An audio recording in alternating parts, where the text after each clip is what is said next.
Hey everybody, my name is Chase Pipes and you're watching Chasing History, brought to you by American Digger Magazine and the Smoky Mountain Relic Room. And we are, it's so cool. We're home. We're not out in Montana or Utah or some crazy place. We're in East Tennessee, hometown, with a buddy of mine, Roger Stinson. Roger, thank you for coming out and joining us and for showing us what we're about to share with you guys. So this is a Civil War battlefield site, specifically the Battle of Dandridge. This is my hometown. I've always wanted to explore this area. Roger's going to show us about, this site, him metal detecting this area, the history of the site, and hopefully, we're going to get to metal detect and discover a campsite that has never been found.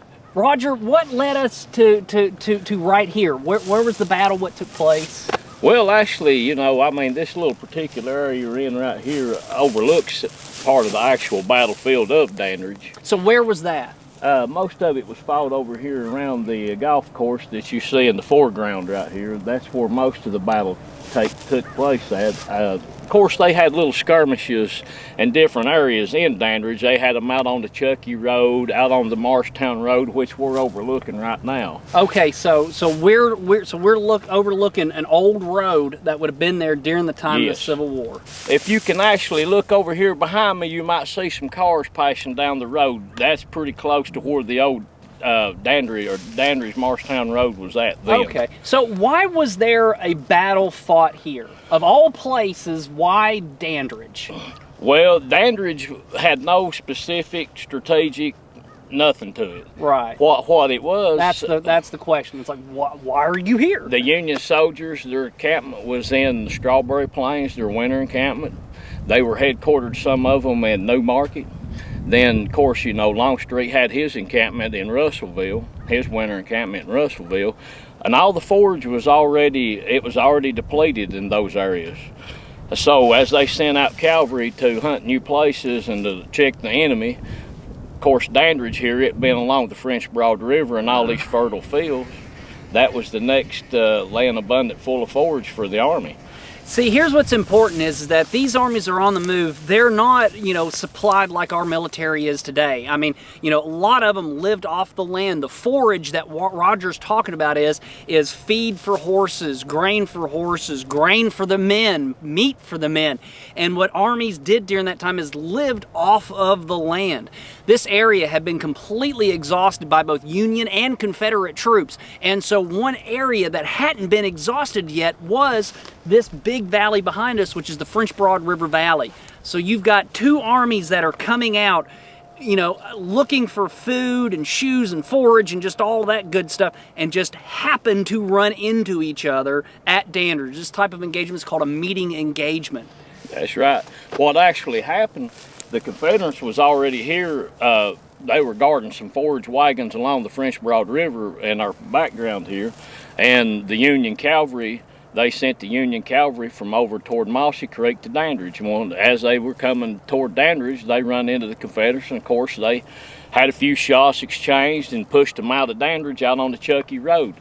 Then some of the cavalry went and told General Martin, who his whole division was lying close to the French Broad River up around what we call Nina now. They were laying in position there, and so they had their courier ride back to Russellville to tell Longstreet. So Longstreet started sending his army, and while the Confederates were watching the Union troop movements, all at once, now the next thing you know, you've got 43,000 soldiers on the move headed toward Dandridge because of the forage along the river. And that number is just mind-boggling. I mean, that's the one thing that's interesting about this battle is if for a mistake that we'll get into in a little bit, this battle really could have turned into a Gettysburg type battle, into a major battle. 43,000 men is just insane. How many people's in Dandridge right now as of today, 2022? Yeah, maybe 15, 20,000, something like that. Right. And wonder how many people are in Jefferson County? Probably 60,000, Yeah, maybe 60, 70,000. All right, so you just imagine if everybody in Jefferson County today was to meet right here, that's what you would have had back then. What's interesting is and you've heard Roger say, I'm sure a lot of these names mean absolutely nothing to you. I'm sure you're like, well, Russell, where the heck is Russellville? I mean, you know, and that's okay. One of the main points of doing this episode is that to show you that there is history literally everywhere, whether it's here in my hometown, some famous battle somewhere else, or literally the town that you're sitting in right now. And in the eastern U.S., east of the Mississippi River, there were Civil War skirmishes and battles like this all over the place, and I guarantee you if you look you can find something near your home. Now we've got 40-something thousand men engaged here, so out of this whole area, what is it that makes you think that there could have been a campsite here or something like that? Or well, this area right here, since we're talking Knoxville and the Union troops, this would have been the Union side in the area we're standing on. Of course, the Russellville being held by the Confederates, so anything west of where we're standing at, or here west, is Union control land, and anything past this or east, you could figure it's Confederate control. And this being the town of Dandridge, and the roads coming into this little spot that we're standing in, these roads right here, this little spot blocked the roads for the Union retreat and going to their main camps over into New Market or Straw Plains. Then, of course, the Union troops set up a position around Dandridge right here, and this is their far, you could say, left flank of their position in Dandridge. So because of the battlefield reports that you've read and researched, you've been able to map out kind of where everything is, the work that you and other historians and metal detectorists have done. Yeah. Yes. Now, you've already explored some of the farms around where we're at, and you found some stuff, right? Yes, I brought some of that stuff with us. Well, let's go check it out. You All guys right. want to check out some cool Civil War stuff that was found like right there, or right there, or right there? I know I do. Come on. Now, Roger, this is some of the stuff that you found just literally on the other side of the fence, right? Pretty much literally on the other side of the fence. Yeah. So we've got a good shot of finding stuff today. Walk us through some of these finds that you found, because there's some really diagnostic characteristics that you can tell from what you found. Oh, yeah, most definitely. And this camp here was, I think this camp here was probably, as the fighting was going on and some of the heaviest fighting was taking, like I said, this many troops being here, they didn't just come in here and all massing together at once. They were having little pitched battles at different locations around here, testing each other's strength. So literally all over the town, east, west, north, and up to the river, they had all kinds of little battles and skirmishes going on all over the place. So it wasn't like, boom, everybody hit and rah, and then everybody retreat. You had little skirmishes going on all over the place. All over the place. January the 14th, 1864, that's when the troops started moving in. Okay. Then that evening they started having little pitched battles. Then the 15th brought more pitched battles. The 16th brought them closer together and, you know, getting ready for the big battle. Yeah. But this little encampment here was an encampment that overlooked the Morristown Road, actually. Just probably 3/4 of a mile in the rear of us right now. And this little encampment looked over the Morristown Road, in fact right behind one of the artillery positions the Union had. And now you know that that's an artillery position because of the research that you've done. Correct. Yeah. Okay. And like you said a minute ago, by just examining different finds, you can tell what they was doing. And one reason I say this might have been a little encampment after the battle, and it tells me that they've shot a whole lot of rounds during this time. And why I say that is because you start finding burnt lead, melted lead, half melted Smith carbine bullets. Now what? Oh, okay. Right. So where they're sitting at a camp at night, bored, making bullets, or out of ammunition, making bullets. Oh, that's so cool. That is neat. So we got a cool little piece of a half melted lead bullet here. That is awesome, man. There's and you're identifying that because of just practical common sense kind of stuff. When you sit around a campfire, you're going to make bullets, get prepared, or you're bored and you're throwing lead in the fire. Could be. Yeah. That's possible too. Okay. That's possible too. And you know, this, and like this button here, you know, this could have just been, I see things like this buttons that's got grooves in them. They might have used that as a poker chip. That's a fascinating little button. And so that's a US Eagle button that has a big mash right in the middle of it for whatever reason. And they could have used that as a poker chip. And Yeah. another interesting find I found is this carved bullet right here. Oh, that's so cool. It's just a little carved bullet. I think it's probably made out of a Dragoon bullet, and they've carved it, and I think they might have used it as a pencil. I may be incorrect about that, but that could have, you know, you just have to use your imagination as you find this stuff. You automatically start thinking, well, that might have been this. Yeah. And it could have been. That's so cool. Then, and the different bullet types they had, I mean, if you look at these, here's probably a little, that's probably a little 30, I'd say, what, a 32 caliber Colt bullet. Okay, yeah. Yeah, I'm with you. And this here's another Colt bullet, and that's probably a 44 caliber. Okay, so you've got different calibers of pistol bullets. And there's a 44 caliber Colt Dragoon bullet. So you've got different bullets. All right, so you got pistol bullets. What else do we got? We got round pistol bullets. Round pistol balls. Right. Okay. Then you've got, like we said, you've got, now here's interesting ones. These are all, if you pick these out here, these are all Colt carbine bullets or Colt pistol bullets that are dropped. So dropped, so unfired Colt pistol bullets. Mm-hmm. Okay.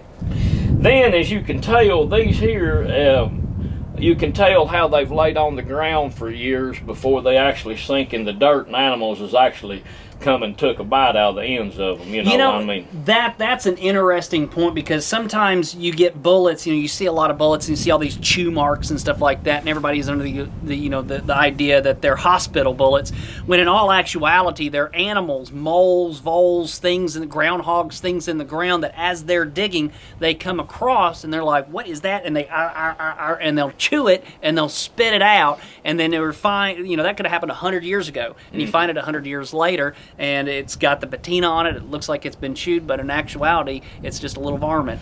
And you find a lot of them at low Civil War places. I mean, just like you said, it's laid on the ground. Something comes along and says, "What is it?" Picks it up and starts eating on it.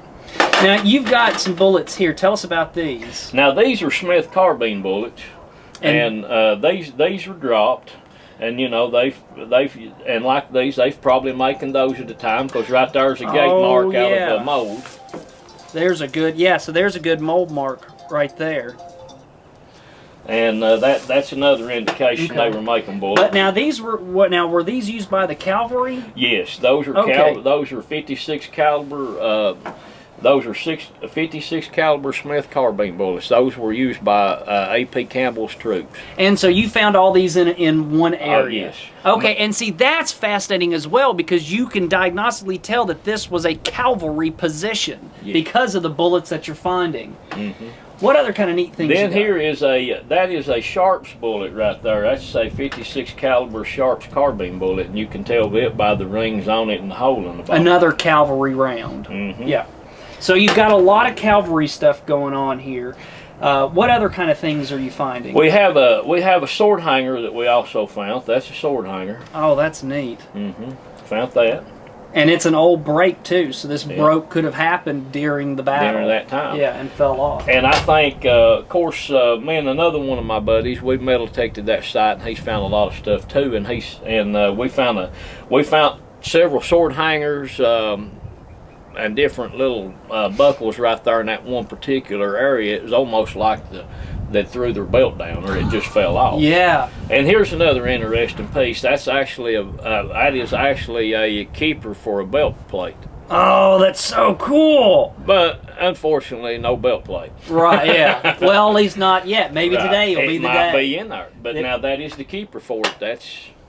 That is definitely the keeper. Then you have a grommet probably off of a knapsack. Yeah, little knapsack, just a little piece of metal that was used to hold your knapsack together. And it's amazing how the soil conditions change brass to different colors, like this little cuff button. This was found out, this is an Eagle General Service button, and it was found out in the middle of the field, and that may have been a field all along, or a wet area, and just different soil conditions can turn these buttons different colors. And that is fascinating, and that's something that's important when you're looking at it is because what this buildup is it's called patina, and that's how you can tell whether something is old or whether something is not old. And so when you have the patina on it, different areas, because of the chemicals that are in and the minerals that are present in the soil, will give it different colors, and for whatever reason, the minerals here in this area give it this beautiful, beautiful green color. Then, of course, here's a little cartridge box final. Yeah, a little piece off of a cartridge box. So, I mean, there's a lot of the stuff that you would expect to find, you know, in a Civil War battle. You've got bullets from different caliber of weapons, different types of weapons.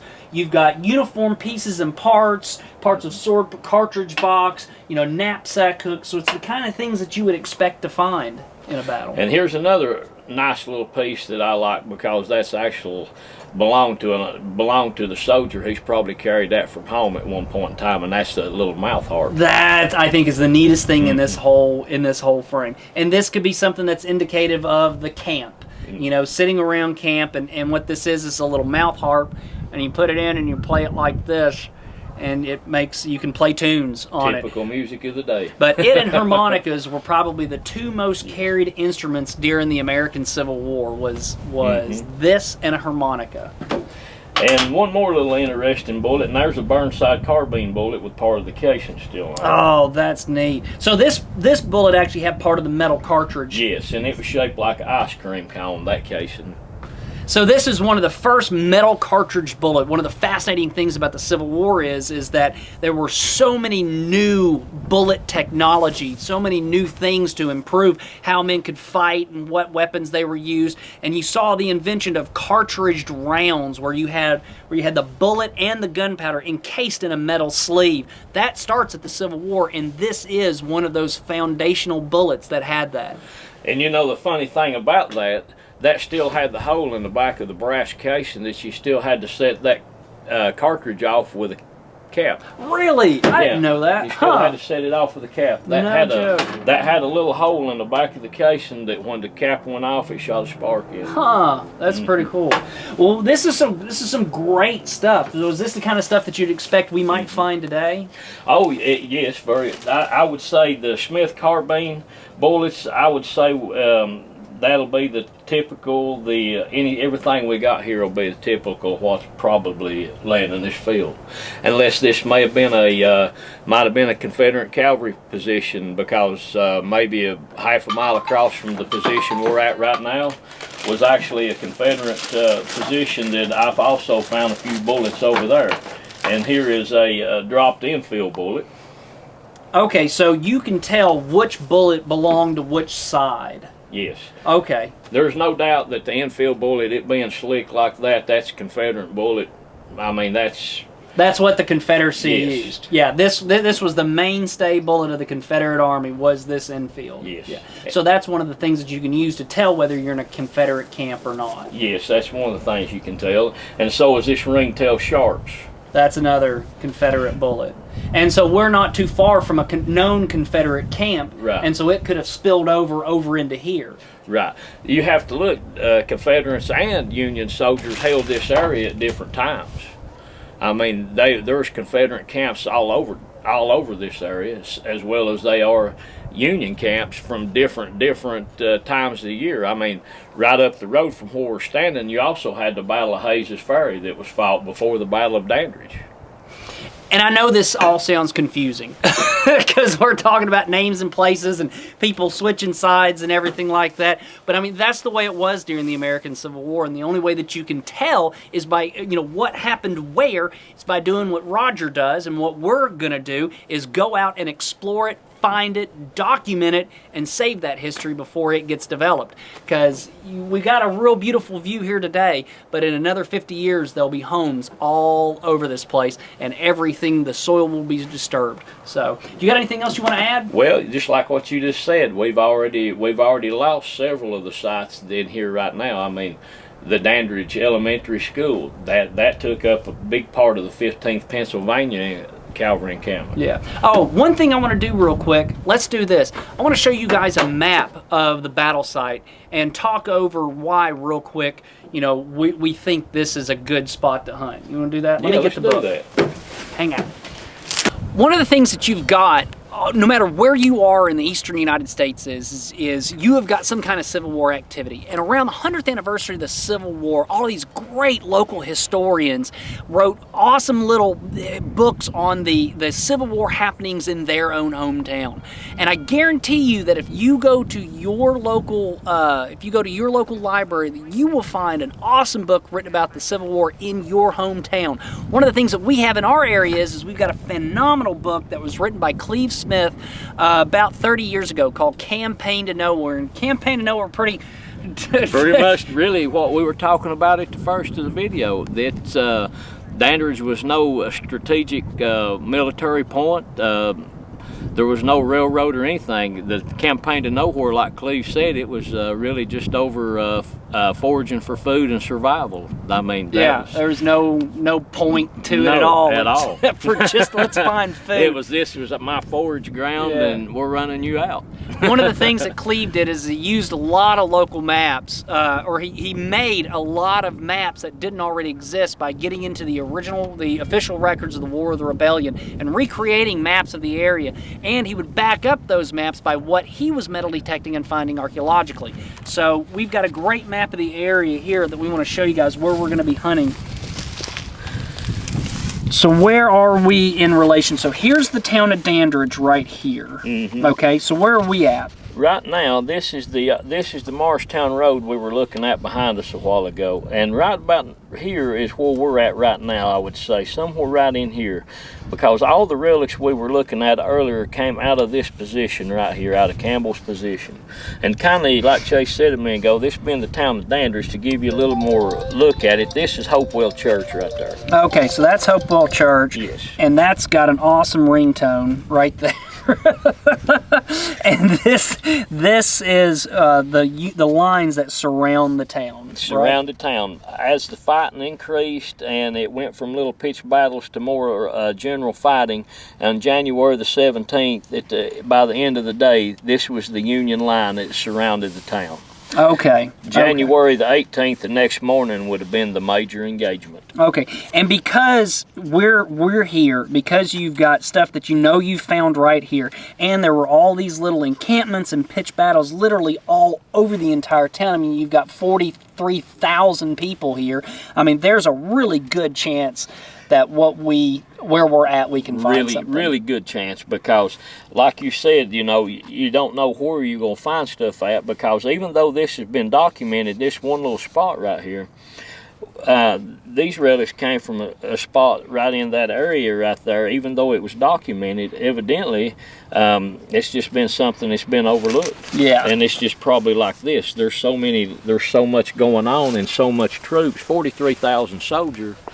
On this area right here, you're talking about they would have been on just about on every hilltop, everywhere. Yeah, that's a lot of people. A lot. So we don't know what we're about to find. We don't know what we're about to get into. We know that through his experience and the research that's been done here, we've got a really good chance to finding something awesome. What that is, I have no idea. We are not the national TV channel. We're not planting stuff. If we come up with nothing, we're going to come back to you and say, hey, we didn't find anything. There was no Civil War, nobody near this spot. But hopefully we'll come back to you and I can say I found a cool belt buckle, or he found a cool belt buckle, or somebody found something awesome. There's something laying here. Yeah, all right, there's something laying here. We're going to go find it.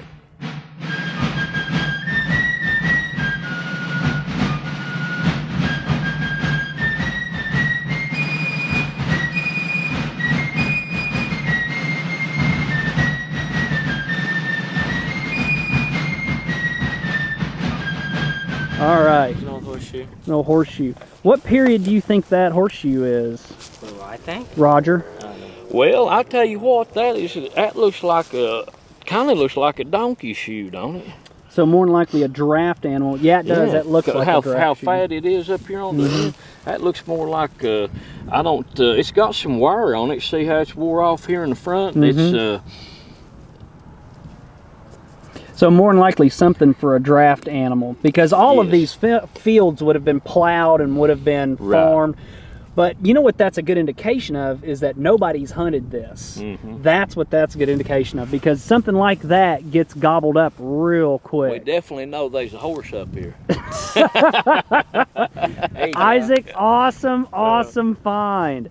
Heck yeah, what do you think about that? That is a good find. That is a good find. What do you think about that? Pretty neat. Yeah, that is pretty cool. Yeah. All right, let's see if we can't go find something else. All right, so first stop out of here, and we found something. I found something, which I rarely do. I don't get out there a whole lot. I'm really terrible at finding stuff, but we found something really awesome. I found part of a U.S. belt plate, which was wild because it had a really low signal on the metal detector, but look at that. Ah, that's so cool. You can barely see, if you look at it, you can see part of the S curling right there. And so it's just part of the belt buckle that has worn off. We'll try to get these cleaned up, but it was right about there in the hole, and you can see part of the S going right there. So part of a US belt buckle. Ah, that's so cool. Yes. All right, guys, what have y'all found? You got some big targets there. Let's see what we got. What you got there, Sue? That is really cool. Oh, that's a Vulcan number 12. You can see there would have been a V there. How do you spell Vulcan? I forgot how to spell Vulcan. I'm a Star Trek fan. I should know this. V-U-L-C-A-N, Vulcan number 12. So it's probably part of farm machinery or something.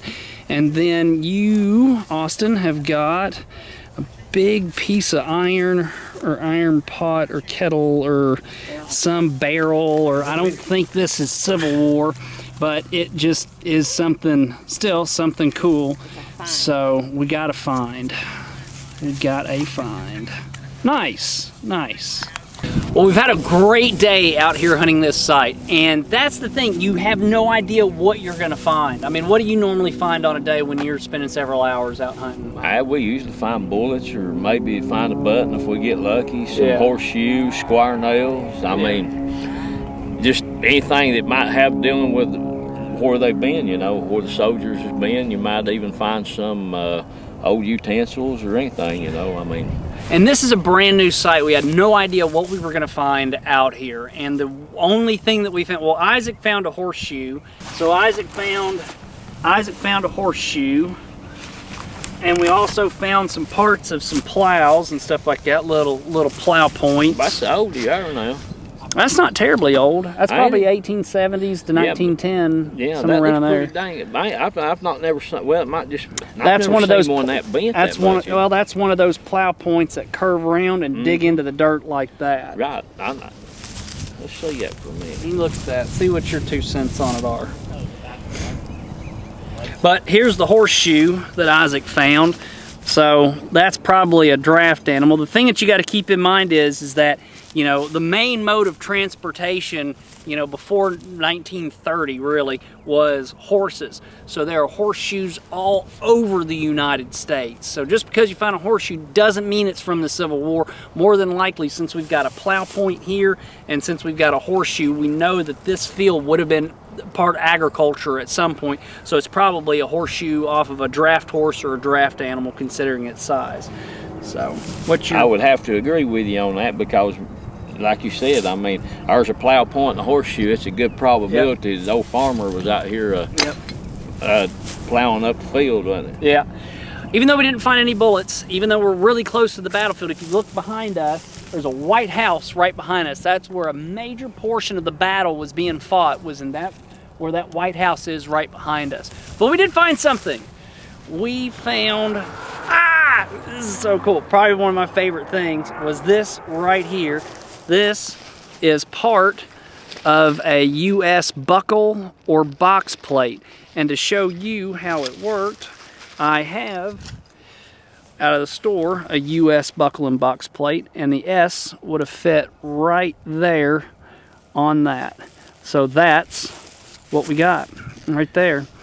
And it's got that same beautiful green patina that you had found with the buttons and everything, which is neat to see. And that right there makes it worth the hunting all evening. Oh gosh, are you kidding? Man, that absolutely made it worth it. I mean, I go out hunting for stuff all the time, and I'm terrible at finding things. But this, I wouldn't expect to find anything. I was expecting Isaac or you for one or somebody. This, oh dude, this is awesome. But when you find that right there, that makes the day all worthwhile. If that little piece of buckle could talk, it'd tell us where the rest of it's at.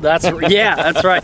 And see, here's the lead back on the back. So this would have had a lead fill on the back here.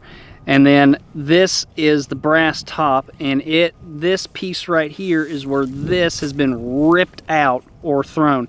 It could have got caught on something, it could have been torn, or something that you were saying, a lot of the the guys that were here, I mean, they were starving, they were hunting for stuff, they weren't terribly supplied, so they would take their buckles apart and pour the lead to make bullets. Some old Confederate soldier may have found that and ripped the lead out of it. Yeah, and used it to get bullets. So that's the great thing about this stuff. Man, if I have one superpower, be able to touch an artifact and know its entire story. But all we can do is speculate. But what this piece does is it takes us back in time to right here during the American Civil War, because the last time somebody ever saw this was in 1864. That is so cool. And you're the first person that's touched it in 158 years. That's right. That's just so amazing. We felt like we cheated you of an awesome experience of finding stuff. So we're back out with Roger, and we're gonna wander around on the neighbor's field. Roger got us permission on the neighbor's field, the field that the artifacts came that you saw earlier in the video. That field is where we're gonna go hunt, and so we're gonna see if we can't find some stuff. So Roger, you ready? Let's do it. Yeah, let's do it. Find some stuff. Woohoo! All right, so Roger just got a good signal. He hollered at us to come over, so we're gonna come check out what he's got. All right, Roger, what do you got? But I don't know what it is yet.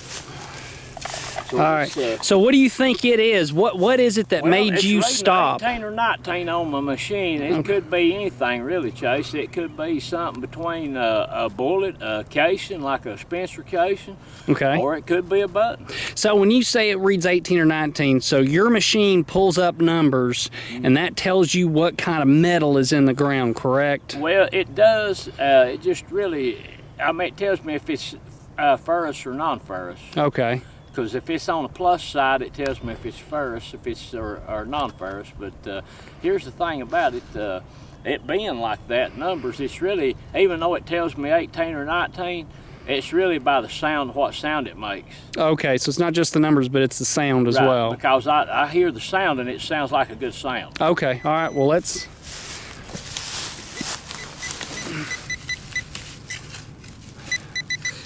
Now I may eat my words here, man. It might be a pile of shit. That's part of it. We know it's here, don't we? Yeah, it's in there. Shotgun brass. We got a Georgia button. Oh, a Georgia. So why do you call that a Georgia button? Yeah, that's what I call them, Georgia buttons. Is that because it's got a GA on it for shotgun? Cause it's just a shotgun. But I've got another one. It's a shotgun shell and it makes you cuss, right? I've got another Georgia. one right here that I found. Let's see what okay, it is. well, let's see what this is. I already hit this plug a minute ago while you was walking down here. Let's just see what this is. And this read about 11 or 12. Hell, right there it is. In the clod. Oh, that's flat button. Hey, there you go. Cool. Oh, that's freaking awesome. Yeah, it's flat button. No joke. So that is a flat button. So this button can date back to, the early 1800s. They pretty much quit making these types of buttons by the 1840s, 50s. You don't see these types of flat buttons really much past that. And it's hard to date it to the Civil War, but a whole lot of soldiers had them. Oh yeah, a whole lot of soldiers had it. Man, that is too cool. That'd be good if there's another one in there. Wow. Yeah, that would. That's awesome, Roger. Well, wow. We'll take that. Now we'll take that over that shotgun brass. Yeah, that's for sure. And I'll kind of show you what I picked up. while we were hunting, I found a little artillery shell fragment. That was way up the hill, but that is part of an exploded cannonball fragment. So, Roger, what do you got? I don't know what it is, man. That sounds like crap. It's it registered 5 on my machine, but it's had a real good sound to it. And we'll see if we can.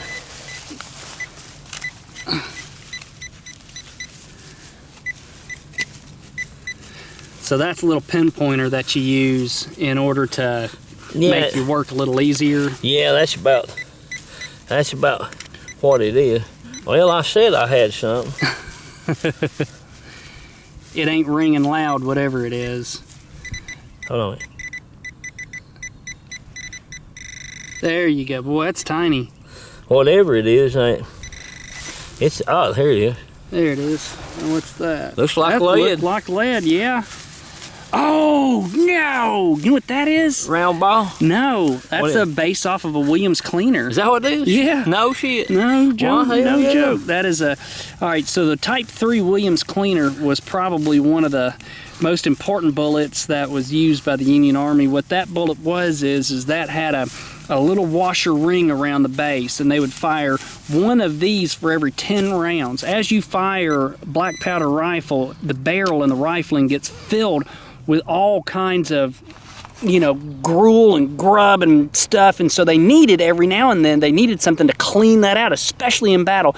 So the Type 3 Williams cleaner was invented in order to take care of that problem, to clean the rifle in the middle of battle, and it's got a little washer, and as that bullet is fired, the lead expands from the heat, and this washer here cleans out the rifling of the inside of that barrel, and of course the washer would separate from the bullet would go on, do what it's supposed to do, and the washer would fall off to the side. So that's what that is. That's a little washer to a Williams cleaner. Nice. And if you've ever shot a muzzleloader rifle, any of you, you'll know how hard it is if you don't clean one out to, over a period of 5 or 6 shots, to ramrod a bullet down the barrel. Oh yeah, for sure. Yeah, especially if it was a dang mini ball. Yeah, but I can't believe your metal detector picked that up. That's awesome, barely, dude. man. Yeah, just barely. That's what it seems to be about a place like this, like where we're at, is that there seems to be, you know, just really just stuff everywhere. Because like you were saying, you know, there were guys that were fighting, you know, all around the whole town,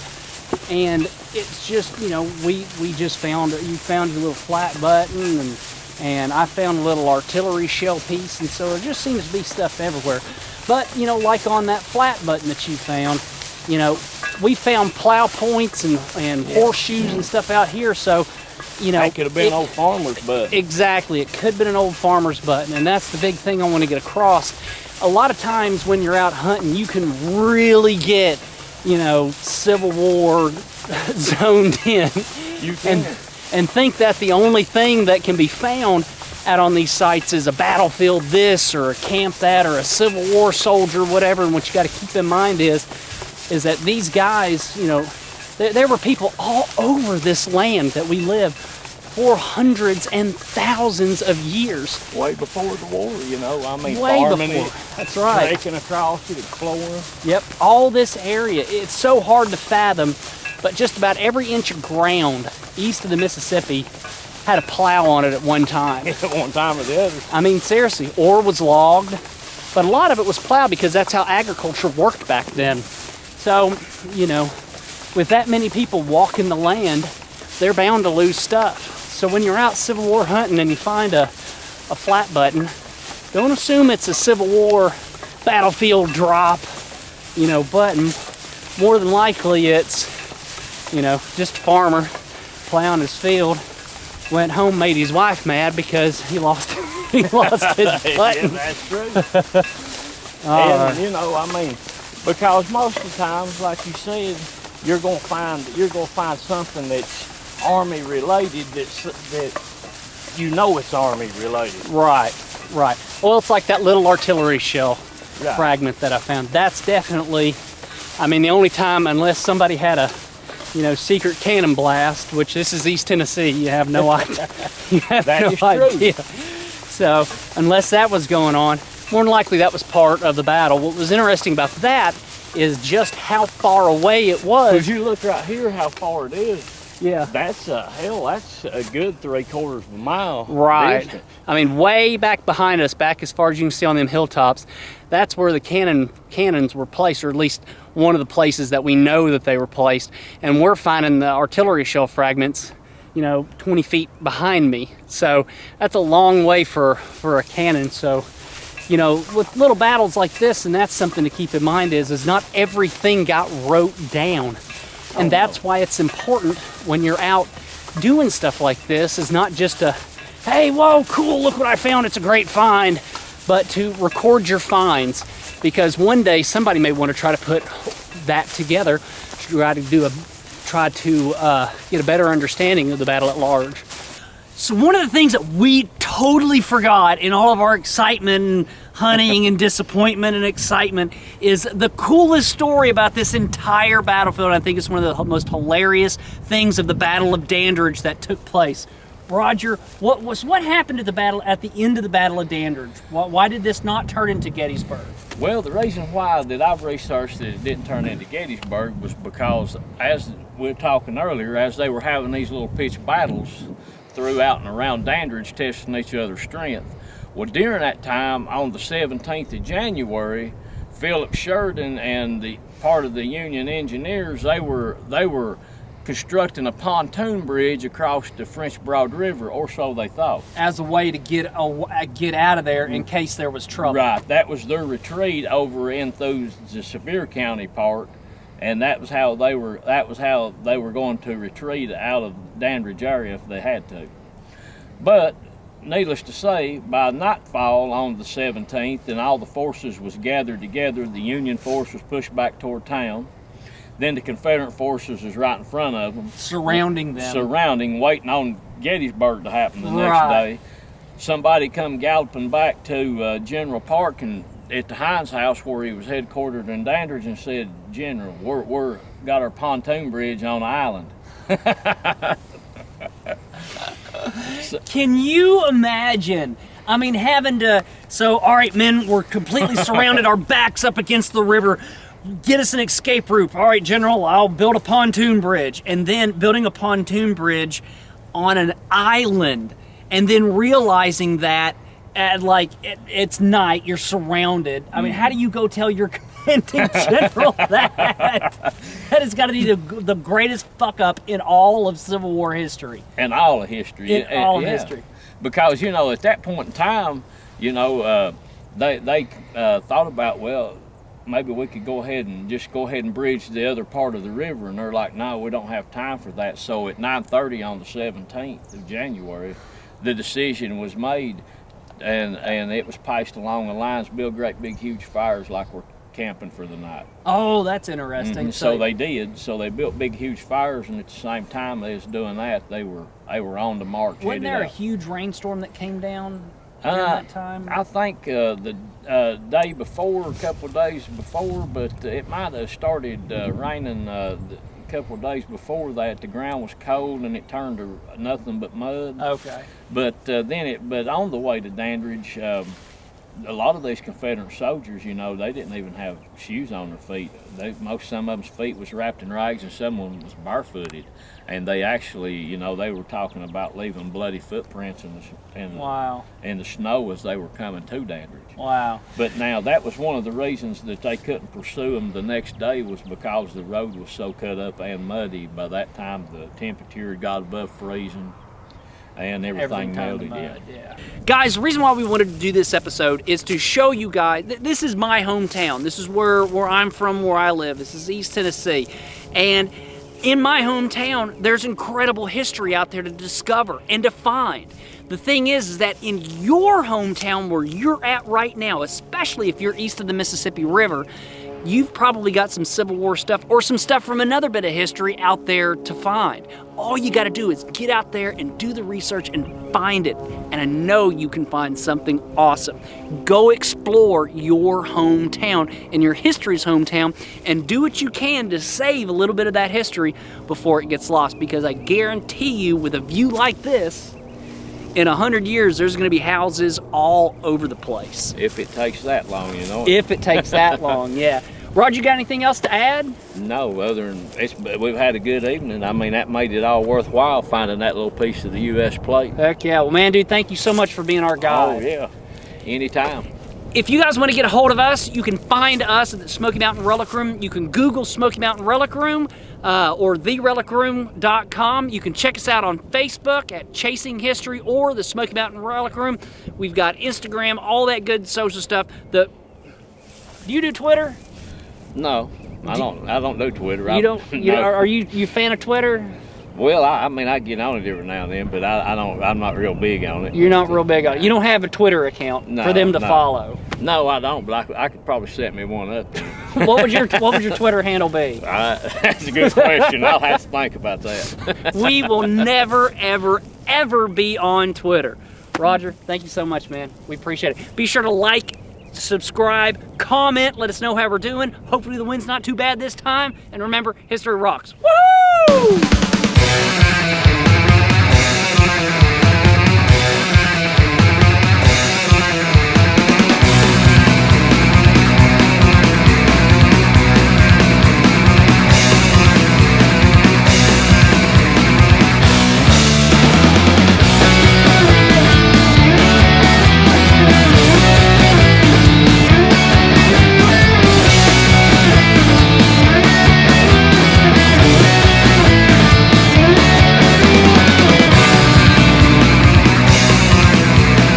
Checking for sound, checking for sound, checking for sound, checking for sound. We do our best to be professional. Civil War, Civil War, Civil War, Civil War. Hey, there we go. Look, there's the light over my head.